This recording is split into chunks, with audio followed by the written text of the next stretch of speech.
It's time now for Igniting Change, a weekly provocative and empowering program where you, the listener, can ignite change. Now here's your host, Barbara Onwine. Get up, stand up.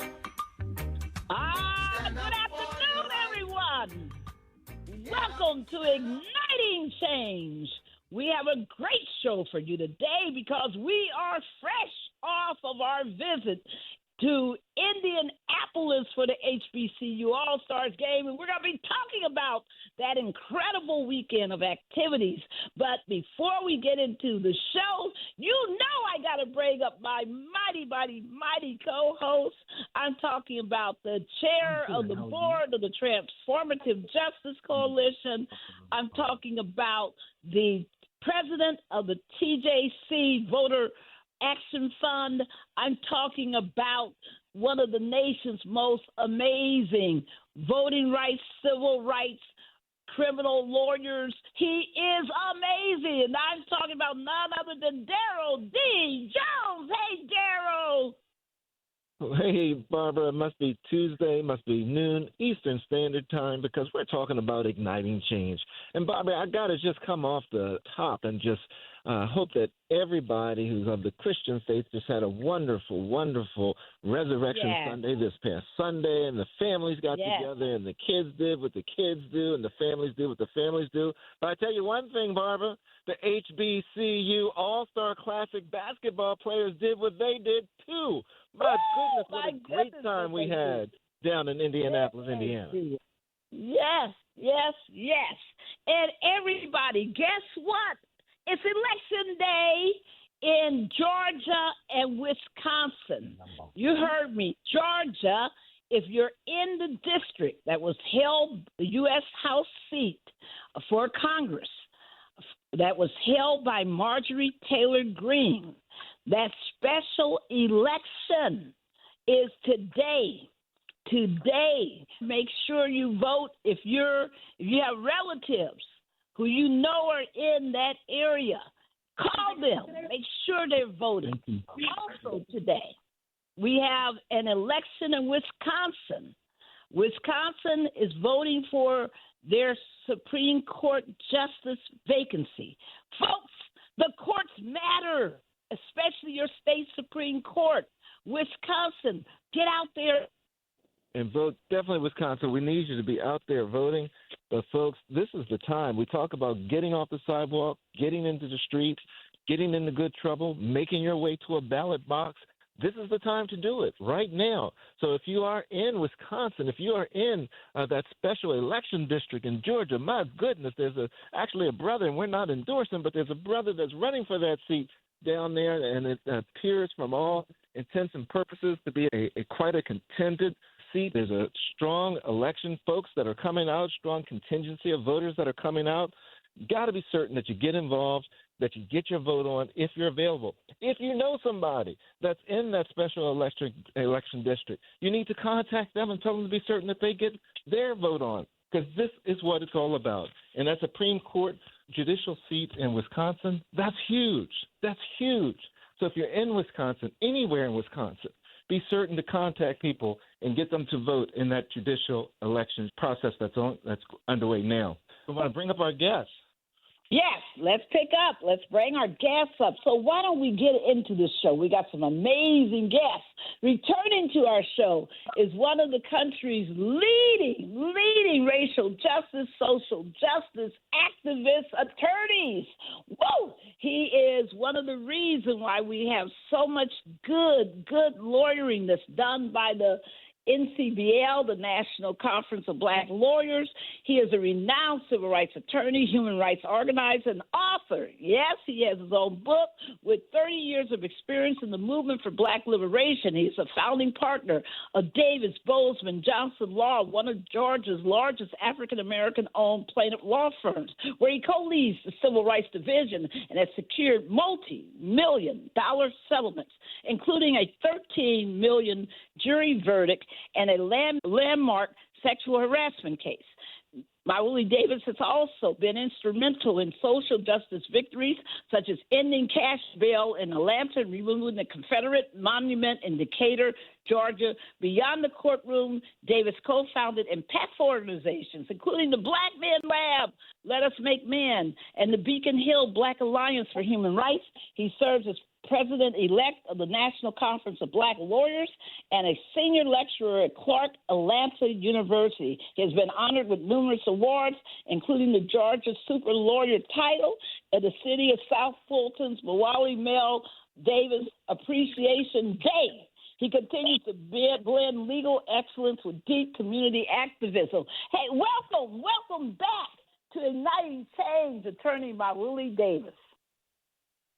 Thank you. It's so good to be back, man. Y'all energy. I just need to hear y'all every morning. Y'all are like a inspirational vitamin. Thank you all.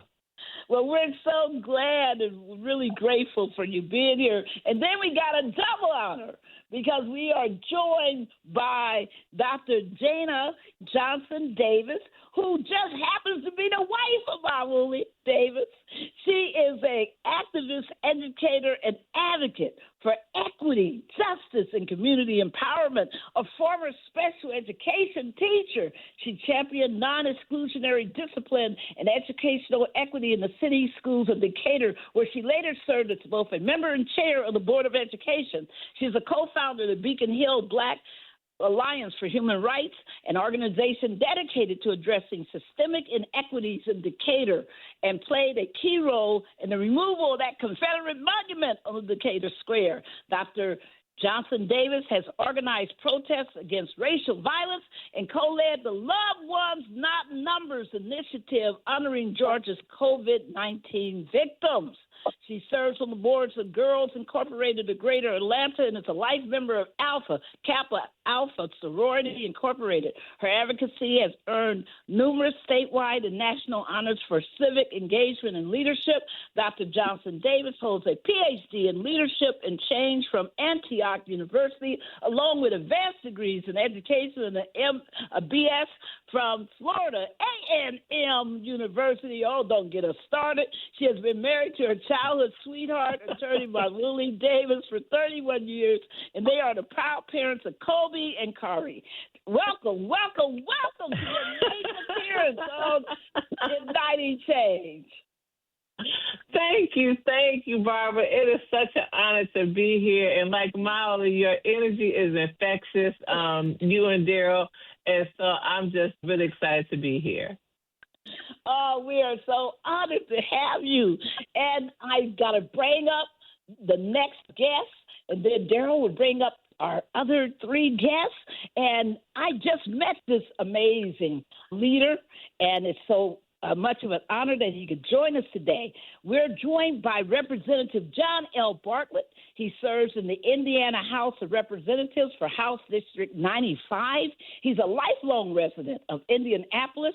Bartlett is a retired tool and die maker from the Rolls-Royce, you heard it, Rolls-Royce Corporation, where he worked for 42 years. He's a graduate of Arsenal Technical High School and Martin University. He also attended Ivy Tech. Bartlett started his political career as a precinct committeeman and then went on to serve as a member of the Mayor's Neighborhood Advisory Council. He then served on the Judicial Nominations Commission under Governor Frank O'Bannon and was appointed to the Public Compensation Advisory Commission by former Indiana House Speaker B. Patrick Bauer. He has also been appointed to the Governor's Commission on Supply Diversity, and he was there with us all of HBCU weekend, and he has some words to bring to us today. Welcome to the show, Representative John L. Bartlett. Thank you so much. Thank you so much, and I enjoyed meeting you and your time here in Indy. Oh, it was awesome. Hey, Daryl, you're up. Okay, brother. You know, Indy was so great. And one of the wonderful things about Indy is that we have some of our TJC alumni down there. And one of our next guests is Sean Johnson. Sean Johnson is a powerful organizer. He's a campaign strategist, proud father of Penelope, By day, he strengthens Central Indiana's business community through his work at the Indy Chamber, and by night, he's building civic power across the state. Sean is the president of IDAAC Indianapolis. He's the former executive director of the Indiana Young Democrats and a graduate of some of the nation's top leadership pipelines, including the Emerging Leaders Project, the Transformative Justice Coalition's Phoenix cohort, and he's part of the CBCI boot camp, where there he was handpicked by Congressman Andre Carson. He also made history as an inaugural Advocacy Works Fellow with Representative Robin Shackelford. He's the founder of the Growth Project. It's a nonpartisan 501c3 bringing civic education and empowerment directly to neighborhoods, partnering with leaders like State Senator Lakeisha Jackson and the Pathway Resource Center to strengthen communities from the ground up. And in public service, he serves on the Board of Zoning and Appeals for the City of Lawrence. He champions responsible development and community-centered decision-making. Sean is a connector, a builder, and a relentless advocate for people. He's committed to making sure every Hoosier has a real chance to thrive. Welcome back, Sean Johnson. Thank you so much for having me. It is always an honor and a privilege to be in this company. You guys have raised me up, and I've taken these tools, we're taking it to the next level. So thank you so much for having me. And I know you're feeling good with that Big Ten victory last night by Michigan. Our other guest today, we call him cousin. I call him cousin. He called me cousin first. Is Ricky L. Jones, Ricky L. Jones, professor and past chair of Pan-African Studies at the University of Louisville. He was educated as an undergraduate at the U.S. Naval Academy here in Annapolis, Maryland, Barbara, and at Morehouse College. He was the second African-American to receive a Ph.D. in political science from the University of Kentucky, where he specialized in political philosophy and comparative politics. Dr. Jones has served as a Lyman T. Johnson Fellow at the University of Kentucky and a National Science Foundation Multicultural Teaching Fellow at the University of Nebraska, Lincoln. His books include 2 editions of Black Haze, Violence, Sacrifice, and Manhood in Black Greek Letter Fraternities, and What's Wrong with Obama Mania, Black America, Black Leadership, and the Death of Political Imagination. He's also written scores of scholarly and magazine articles, book chapters, opinion columns. He's currently working on a new book titled Colin, Confederates, and Con Artists, Essays on Race, Sport, and America. He has served as a local, national, and international social and political analyst across various media, including appearances on BBC, Canadian Broadcast Corporations, The Current with Anna Marie Tremonti, Democracy Now! With Amy Goodman, HBO's Real Sports with Brian Gumble, The Katie Couric Show, Entertainment, a variety of NPR and PBS programs, BET, almost anything you can think of, folks, Al Jazeera and English, he's been there. He's been there and on it. He is the host of the award-winning Ricky Jones Show on the Real 93.1 FM Louisville from iHeartMedia, and he is a contributing columnist for the Louisville Courier-Journal, as well as Louisville's most popular alternative weekly, the Louisville Eccentric Observer, LEO. His LEO column, Keeping Up with the Jones, I love it, is multiple-time winner of the Best Minority Reporting Award from the Louisville Society of Professional Journalists.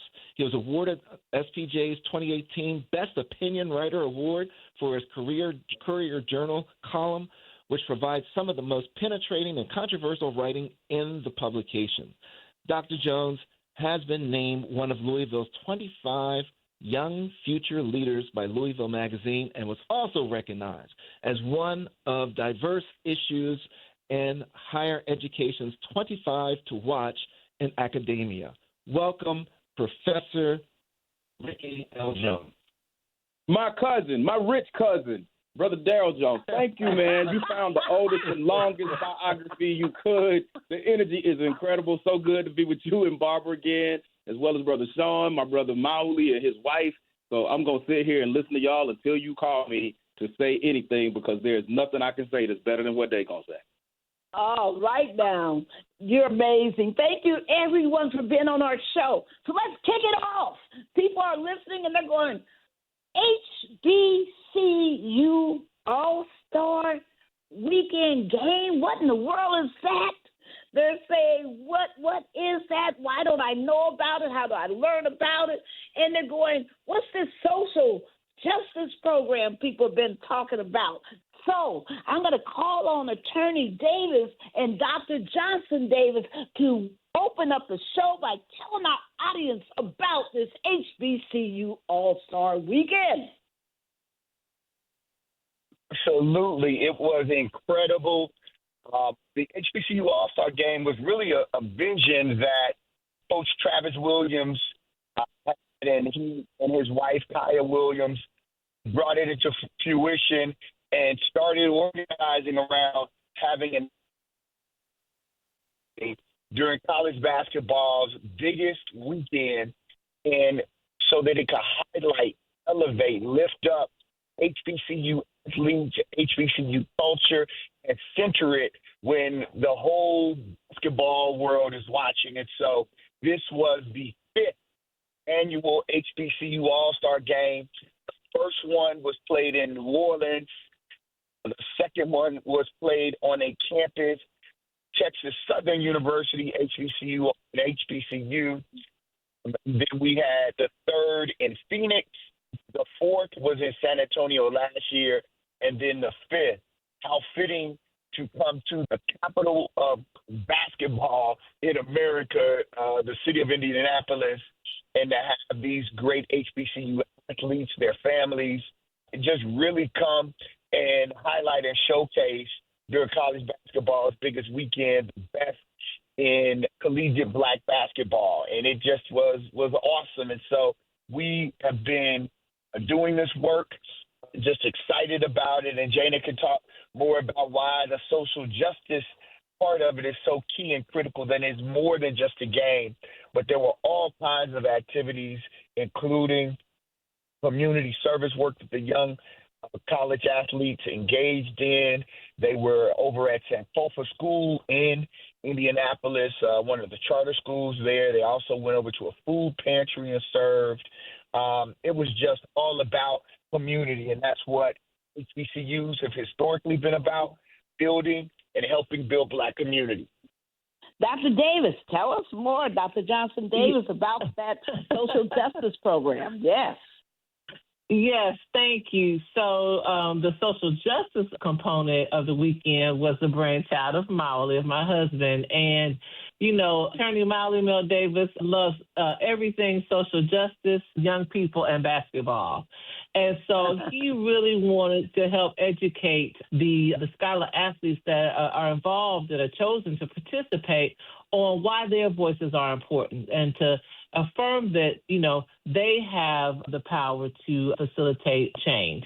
And so we bring in the best and brightest social justice activists from across the country to talk and engage with the scholar athletes who are part of the HBCU All-Star Weekend.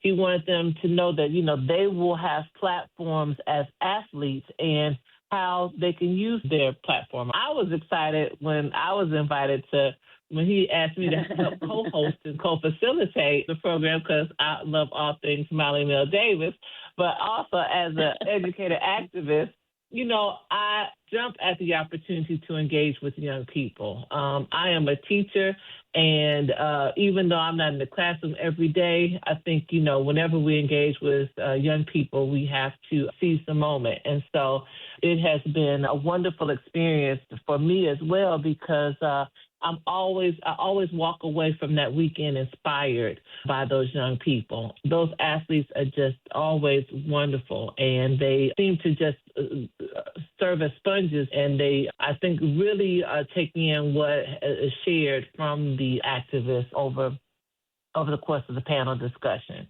And so it has been just a blessing for me to be a part of it.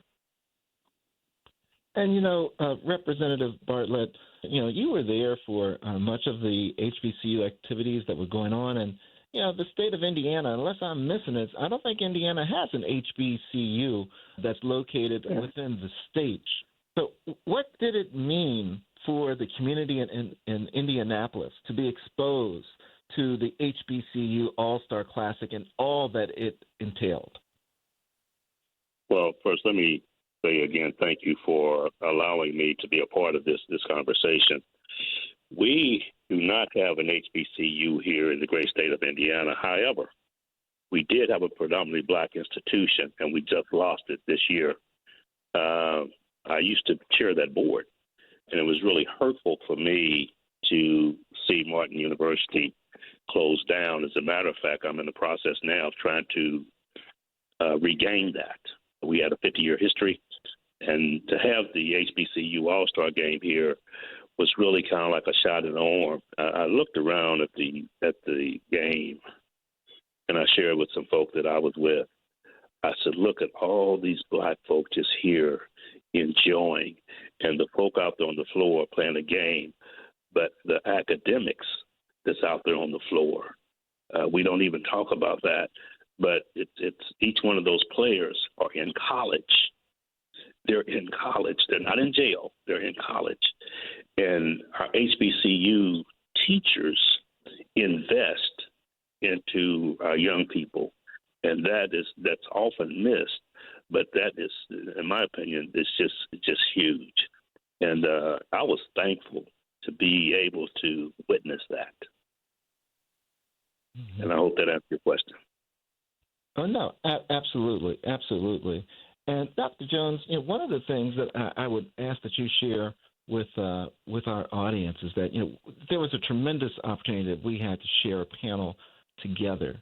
And you had shared that you had gone to the U.S. Naval Academy and transferred over to Morehouse, and they wouldn't take your history credits. Could you interweave that into why this experience was so important to you and why you felt as though you needed to be on that panel and you wanted to share this story? Right. Thank you for asking that question, because what's really important is the foundation of your politics.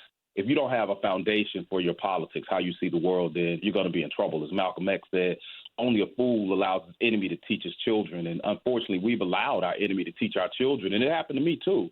And so if you don't have a proper historical foundation, then you're just going to be set adrift. And if I would have functioned in life with the historical foundation that the Naval Academy gave me and nothing else, I would have been in trouble. So Morehouse really helped me out. And certainly there are anomalies in this. Brothers like Mawuli Davis, who graduated from the Naval Academy.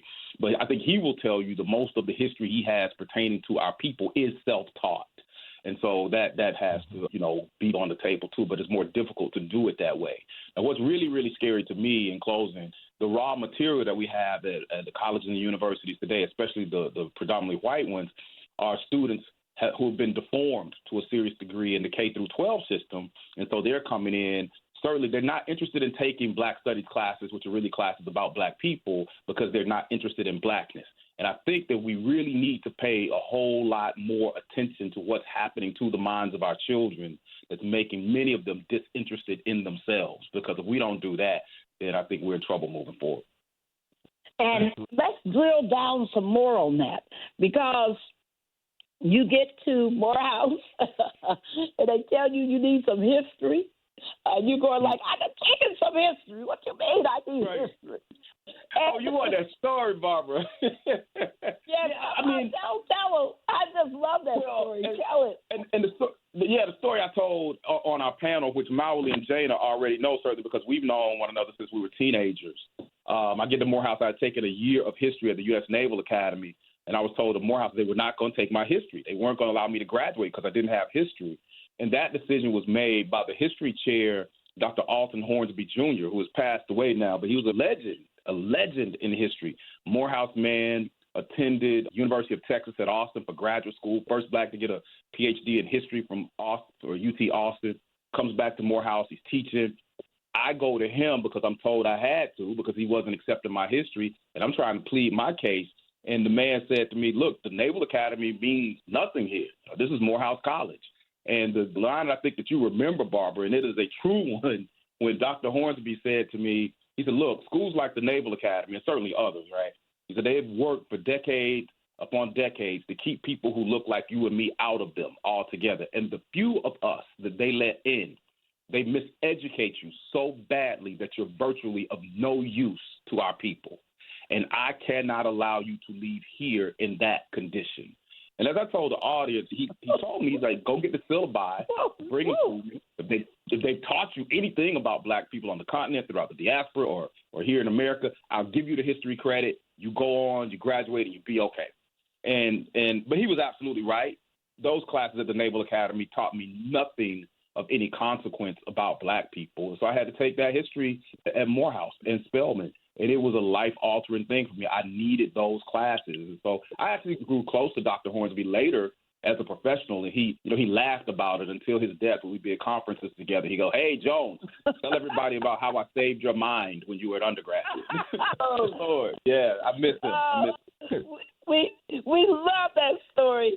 And, when I hear about Martin University being closed from Representative Bartlett, and when I think about what's going on right now with this Trump administration, trying to erase our history and, talking about closing down the Blacksonian, the African American Museum for History and Culture. When we hear all of this going on and all these attacks telling people they can't teach black history, that they can't because it's, quote, divisive, when all of this is going on, you have this game, this HBCU All-Star Game being held. What did that mean to you, Professor Jones? I mean, just tell us quickly just what that meant in this moment in history for this game to be held, even though it's not positive as, a response to this administration. But what did it mean for it to be held?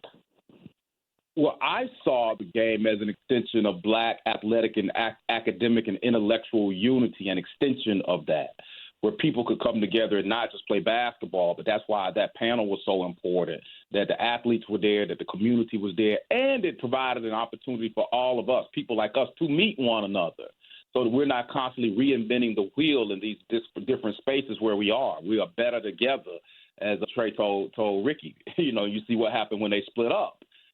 This is a sad story, or it's a scary story, because you bring all of that stuff up, Sister Barbara, about what's happening with the teaching of black history, the closing of Black Studies Department, the attack on black students having scholarships where they can enter into certain schools, and the attacks on HBCUs in certain places. I advise anybody to look at what the state of Kentucky is doing to Kentucky State University right now, what the state of Tennessee has been doing to Tennessee State. What's going on with the installation of a MAGA president at Florida A&M, and FAMU grads have tried to fight back against that. Right now, the other side is winning, and people have to be aware of that, and they have to know that. It doesn't mean that the other side will win in the end, but they are winning right now. And I think as our presence and the infrastructures that support black people at PWIs continue to disintegrate, HBCUs are really the refuge that we have. So we got to work to build up those infrastructures and expand the presence of HBCUs with our last breath, because I think that that's the only place that we're going to be able to save our people in the end. And, Dr. Jones, you raised such a great point when you talk about, what's happening with the HBCUs and the state universities in those various states. That it also applies to Texas, because in Texas, when we're down there, they leading the charge. The public, are determining who the president is determined by the governor and serves at the pleasure of the governor. So they certainly can guide and determine how things are learned, what's taught there, and the direction of the universities. Sean, you're a millennial. You're one of our TJC alumni, and you're living there in Indianapolis. You felt compelled. I mean, I don't think that Barbara's phone rang as much and as many emails being certain that you were going to be present and active for this HBCU All-Star Game than you could possibly imagine. Why did you feel the necessity? Why did you feel compelled to be at the social justice program for the HBCU All-Star Game? And do you think, can you share with us, because most of us on the call are not living in Indianapolis, what continuing impact do you believe our presence there had? Well, one, thank you so much for the question. I'll tell you, blackness is just something it's just so beautiful. And when you live in a state like Indiana, that's very red, that's, very controlled, I just get a sense of pride. And I got an opportunity to participate in the HBCU All-Star Game in Phoenix, Arizona during my fellowship. And just being around all that blackness just opened something up inside of me that I never thought I'd get an opportunity to experience. I'd never felt that way before. And so I said to myself, man, we need this in Indiana. We need Black people to realize that they are important, that you do matter, and you have and will continue to have a long-lasting impact on society. During the panel, we got an opportunity to really engage people in Indianapolis in a packed room. It was awesome. It was an amazing experience. And I'll tell you, I believe that we were able to the legacy of greatness and allow not only those young men, but the people of Indianapolis to feel like they matter. A lot of times we miss that and we forget who we are as a people. And during this HBCU All-Star Weekend, we were reminded of that. Absolutely. And Professor Johnson Davis, people came to that luncheon. I was just so proud to see that full room. The night before, that incredible reception at the Madam Walker Legacy Center. Just, all this history and all this, Black culture celebration. Why did you do two different panels? What was, when you put that luncheon together, it was just beautiful. Why did you have the two different panels? Well, it was important that we have our veteran activists there, like you and Daryl, on the panel to share the wisdom that you all have been garnering over the years. But it was also equally important to have our younger activists like Sean and his comrades that he brought along locally to participate on the panel. We needed that diverse mixture of voices for our scholar athletes to hear from. And I think it was all well received. But I think, there's a lot of conversation, I think, on the national level about folks being too old to be in certain positions. And I totally disagree with that. And I think that there are always opportunities to learn from folks who have been engaged in the work. But I do think it's equally important to have access to our newer voices and to hear their innovative ideas. And so it was important that we able to incorporate both. And I think we were able to do that successfully. Thank you. And Mawuli, Attorney Davis, there was, I kept seeing people running up to you saying, we should start the program. We should start the program. You know what time it is. You know what time it is. And you were like, no, we start when the HBCU All-Star players get here. We won't start until they arrive and they're settled and they're able to concentrate on the program. Tell us why you took that position. Well, quite honestly, Jana Johnson Davis, my wife, made it very, very clear that the investment that we make to be in those young people. And so there have been different iterations of our social justice panel and dinners over the last 5 years. But one of the things that she was adamant about was that the scholar those students to be in the room. It was for them. They not only needed to hear from each of the panelists about their unique organizing experiences and their own agency, but they needed to feel the entire community of Indianapolis in that space saying, yes, this is something we're all interested in. And so the presence, the Indianapolis community affirmed for those student athletes, this is what I'm supposed to be about. This is what my people expect of me, that I don't get to just dribble the ball, but I also have to be engaged. We don't get to dribble and shut up or dribble and be quiet or just dribble and think that will solve our problems, but that I have a responsibility as an HBCU. We talk about the story history of HBCUs in our movement and how HBCU students and student athletes have helped transform and expand the best parts of democracy in this country and around the world. And so that was why they had to be there, because we had to center them. And so that's the work that we have to continue to do. I think that what we haven't said as precisely, but the HBCU All-Star Game, the social justice luncheon, all of what we were involved in this weekend and what we will be involved in Detroit in 2027, it's an act of Black self-determination. We don't have to wait for anybody to create or build what we need to create and build for ourselves. And when we do that, it sends a message to our young people who are watching that we have power, that regardless of the maniac that may occupy the White House and the madness that may exist at every state legislator throughout the Deep South, that we still have power and we won't relinquish it just because we're losing. We may be losing, but the game is not over. We're going to fight to the end. And Mawuli, if you could share, because there's a larger message that comes from the HBCU All-Star Game. And when Barbara and I first started with the HBCU All-Star Game that first year, we loved the extended message, the comprehensive message that you and HBCU All-Stars were sending with the community activation part of it.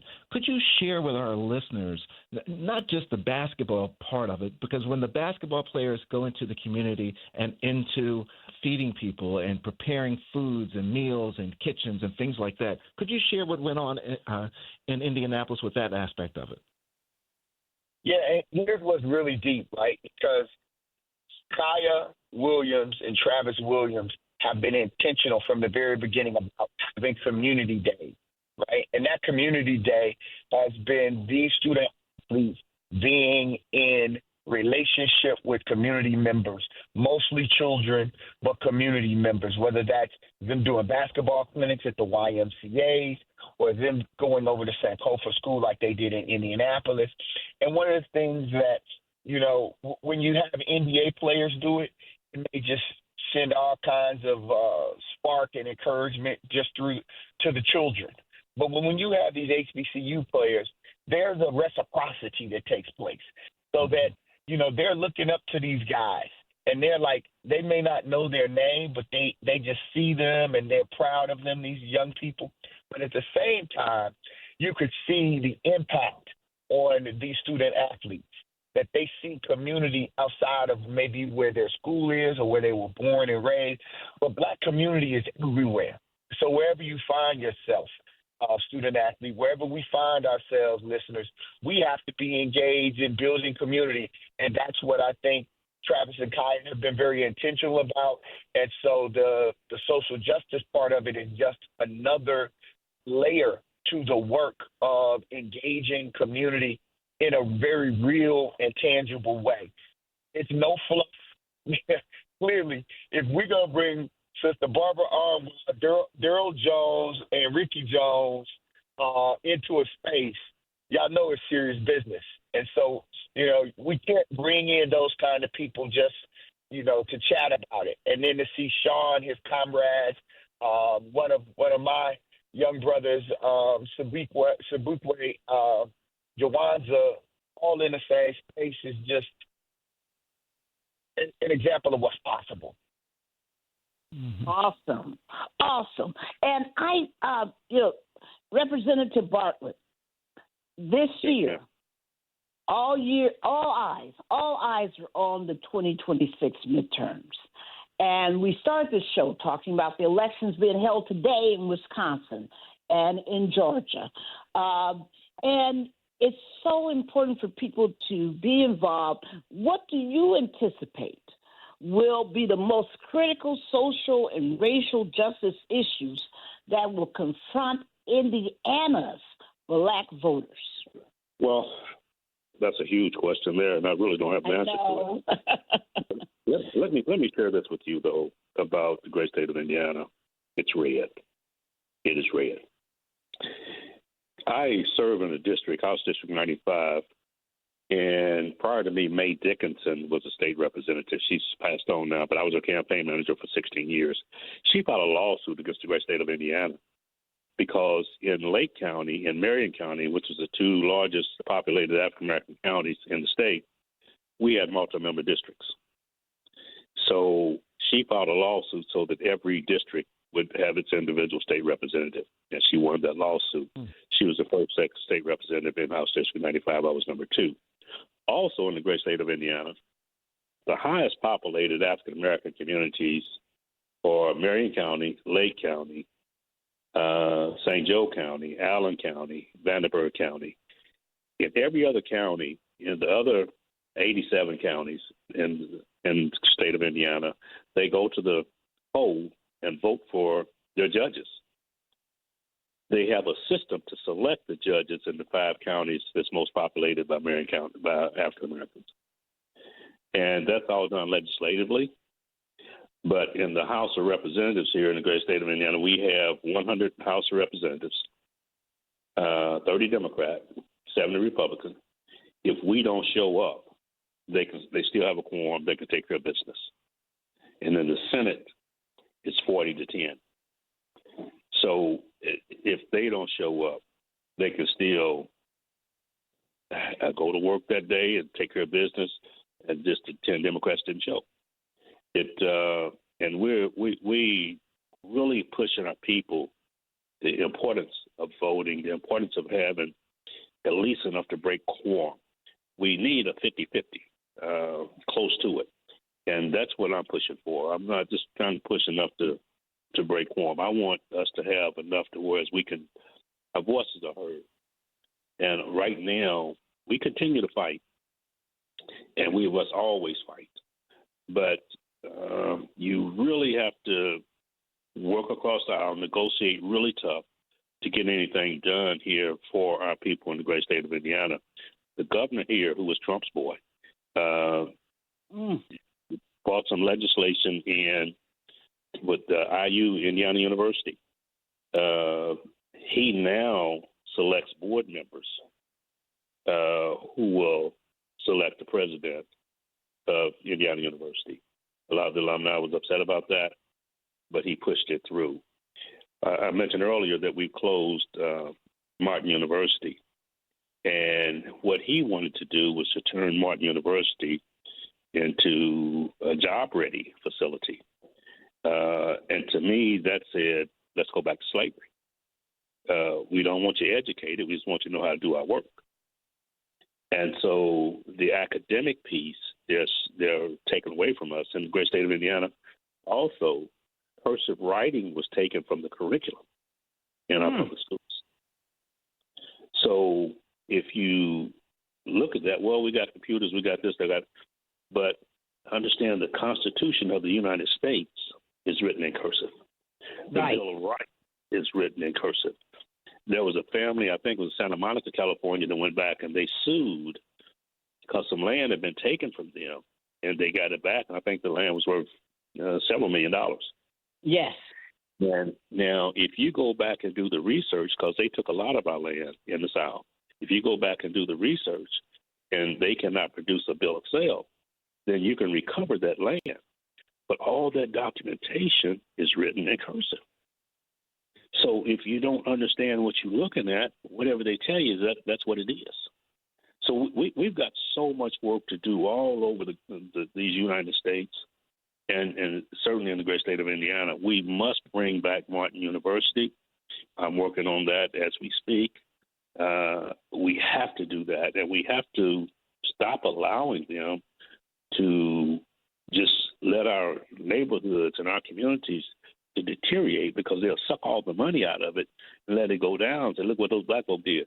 And so, like, they have a system that they use, a formula that they use to make us look bad, and we're passing laws to hurt black folk and to not be able to teach black history in America when it was built on our backs.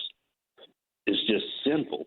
And I don't know, but we don't have enough folk who are willing to fight, in my opinion, in Indiana to make that change.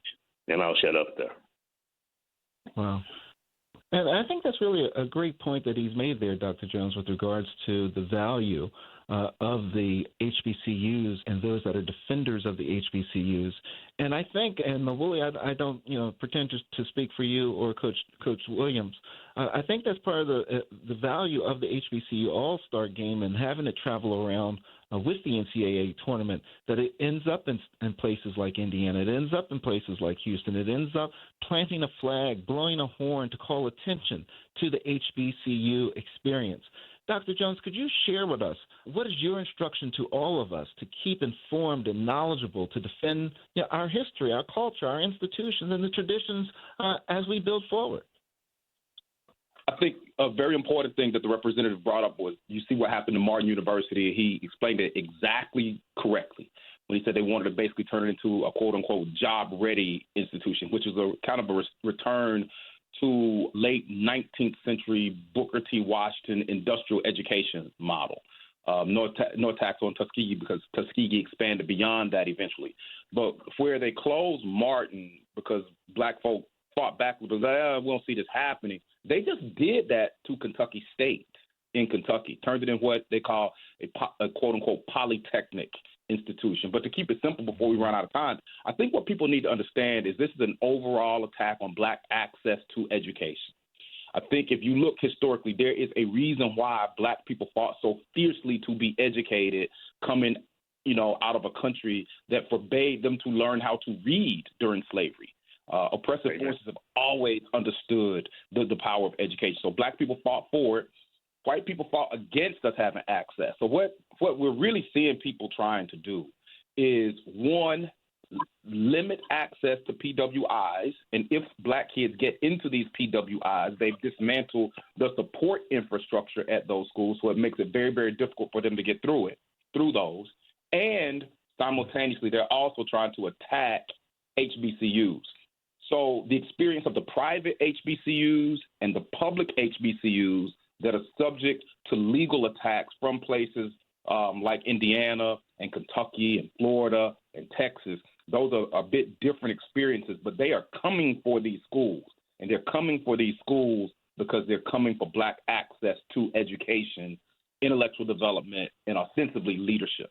So that is an urgent thing. I think the battle for education is one of the most important battlegrounds that we're facing right now. It's a lot more important than money. Thank you so much. That is so powerful. We are in the final minutes of our show, so we're going to start our concluding remarks from all of our amazing guests. Woo, we covered a lot. Dr. Johnson Davis, as you look back on this past weekend, what is your hope that the Social Justice Luncheon accomplished? Thank you for that question, Barbara, and thank you again for allowing me to be here. I hope that our athletes walked away knowing their potential to have an impact. I hope that the other participants walked away with an understanding of some of the challenges that Indiana, Dr. Jones and the representative highlighted some of the things that are happening locally there in Indiana. Dr. Jones at the panel discussion also mentioned how there are cities in Indiana that have never had a black woman or a Latino in office. And so I'm hoping that him highlighting those things, created some intrigue in terms of the need for folks' engagement. I hope that everyone walked away with an understanding of the role that HBCUs and their students have had in the fight for social justice. And then finally, I just hope folks walked away inspired. Because folks have already mentioned on this call that, this is not, some of the things that we are going through are not new. We have been through a lot. HBCUs have continued to stand the test of time for the most part. But I hope that folks walked away inspired. Thank you. How do people get in touch with you? Somebody said, I need to know their sister. How do I get in touch with her? You know what? I need to get a website set up, but they can feel free to email me at Jana, J-A-N-A-J Davis at yahoo.com. Jana J. Davis at yahoo.com. Thank you. Awesome. Representative Bartlett, as we close the show quickly, how do you think the spirit of HBCU All-Stars Weekend will be sustained until we return in 2029? I'm looking forward to you returning in 2029. I will be hosting it, talking about it, building it up, and doing whatever I can. And I want to stay connected to the HBCU All-Stars and be anxiously awaiting. And I want to double the size of the Coliseum, the attendance that we had Sunday. So I will be working on that and doing the best that I can to make that happen. And we welcome you back. We welcome you back.